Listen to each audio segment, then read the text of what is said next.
Yo les Genin, c'est l'Ermite et vous êtes bien sur la chaîne de l'Ermite légendaire. On se retrouve pour ce nouvel épisode, l'épisode 9 qui va s'intituler Majin. Dans l'épisode précédent, le groupe avait découvert la planète Onmyoza et les origines des ancêtres des Saiyans. Désormais, la quête des Dragon Ball va pouvoir reprendre son cours. Et d'abord, générique.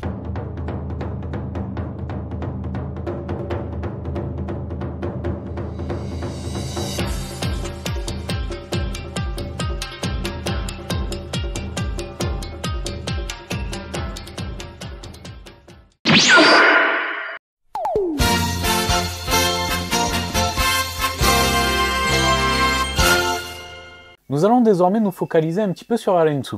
Goma et Deges ont découvert via leur écran que celle-ci a récupéré des cellules de Majin Buu et s'interroge sur ses intentions. Majin Buu est né et pique sa crise de boulimie comme dans l'anime. Ku va le calmer avec du chocolat d'ailleurs. Arensu décide de retenter sa chance face au Tamagami du premier monde et embarque les deux Majin avec elle. D'abord réticente, elle finit par céder aux supplications de Ku qui veut à tout prix les accompagner. Retour dans le deuxième monde, le vaisseau de nos amis passe à proximité d'une planète qui se meurt. Shin explique que ce sont les vestiges de son monde et qu'il n'a nullement envie de voir ça. Avançons, conclut-il. Switch sur l'équipe d'Arensu qui défie à nouveau le Tamagami du premier monde. Les événements suivent la trame de l'anime cette fois encore.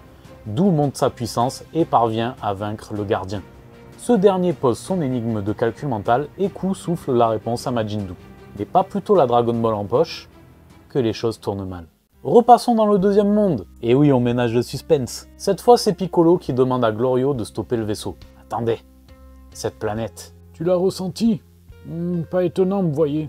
Ton père, ou plutôt le père de ton père. Il grommelle pensif. Tu as une histoire compliquée, vous voyez. Bon, disons que tu es l'un des descendants de Katat. Donc il est normal que cette planète te semble familière puisqu'il s'agit de votre monde d'origine, à vous les Namek, vous voyez. Vous connaissez Katat? Je n'en connais que peu de choses moi-même. Le vieux Meri m'en a parlé lors de son passage sur Terre, après la bataille de Namek, il y a longtemps. Vous pouvez m'en dire plus? Demande Piccolo. Eh bien, je ne sais que peu de choses moi-même, vous voyez. C'était l'un des enfants du sorcier Zalama, à ce que l'on dit. Et ses frères et lui faisaient partie des plus vieux Namek. Ses frères? Demande Piccolo.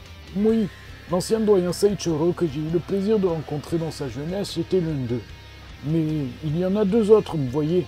Un dénommé Monaito, qui semble avoir trouvé refuge quelque part dans l'univers 7, après que son vaisseau ait été dévié du reste de son peuple. Et un certain Neva, qui a refusé de quitter le Daimakai, vous voyez. Neva était le frère de Katat, s'exclame Shin. Tu ne savais même pas ça? Vous alors, les jeunes Kaioshin, qu'est-ce qu'on vous apprend avant de vous envoyer dans le monde extérieur, vous voyez? Tu veux qu'on aille sur ta planète, Piccolo? Demande Goku. J'aimerais bien la voir. J'aimerais assez, oui. Mais c'est étrange. J'y ressens comme une présence. Cela me paraît assez peu probable, vous voyez. Les Namek, excepté Neva, ont tous disparu du royaume des démons. Le seul qui pourrait éventuellement vivre ici serait Neva lui-même. Mais il est au palais de Goma, a priori, vous voyez. Raison de plus pour aller voir, s'enthousiasme Goku. Dans le premier monde, Majin Buu est devenu incontrôlable. La faim l'a rendu fou et agressif et il détruit tout autour de lui. Paniqué, Arensu demande à Ku de faire quelque chose. Ce dernier lui dit qu'ils n'ont plus d'argent pour acheter du chocolat et demande si Arensu n'aurait pas des bonbons ou autre chose. Mais oui, Majin Buu avait la faculté de transformer des choses. Il les changeait en sucreries la plupart du temps. D'où? Crie-t-elle. Celui-ci reporte alors son attention sur eux. Du chocolat! D'où? Utilise ton antenne pour transformer quelque chose en chocolat. Essaye! Ce dernier stoppe alors momentanément sa fureur en jetant un œil autour de lui, puis finit par dire « Transforme-toi en chocolat !» L'instant d'après, une tablette de chocolat tomba sur le sol, à l'endroit où se trouvait un peu plus tôt Majin Buu. D'abord choqué, Arensu finit par sourire. « Pourquoi pas? Après tout, il ne m'était plus utile. D'où? Ton chocolat t'attend. Mange-le. » Le bras du Majin s'allonge alors pour se saisir de la tablette et l'avaler d'une seule bouchée. Un épais nuage de fumée verte et bleue enveloppe alors la zone avant de se dissiper pour laisser apparaître un nouveau Majin. Et si je te nommais Majin Duke? Et voilà, c'est fini les Genin, on se rapproche déjà du 10e épisode, et pourtant je vous promets que je rush. La folie boulimique de Dou a pris le dessus, et il a fini par manger Majin Buu. C'est vraiment ce que j'aurais aimé voir dans l'anime, pour moi ça me paraissait logique, Il y avait 2 Majin. On sait que dans Dragon Ball, il y a toujours des moments où ça fusionne, ça s'absorbe, et etc. Pour moi, je trouve ça dommage. C'est un petit peu un acte manqué que ça n'ait pas été proposé dans Dragon Ball Daima.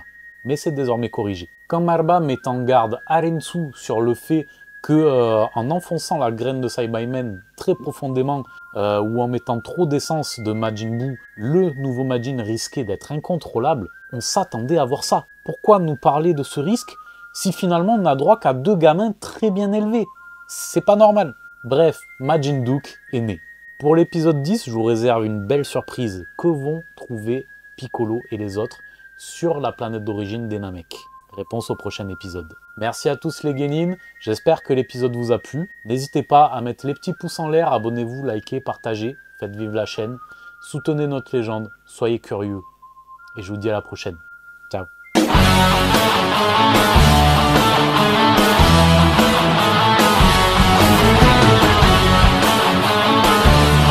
Tu t'es abonné? Tu t'es pas abonné? Abonne-toi!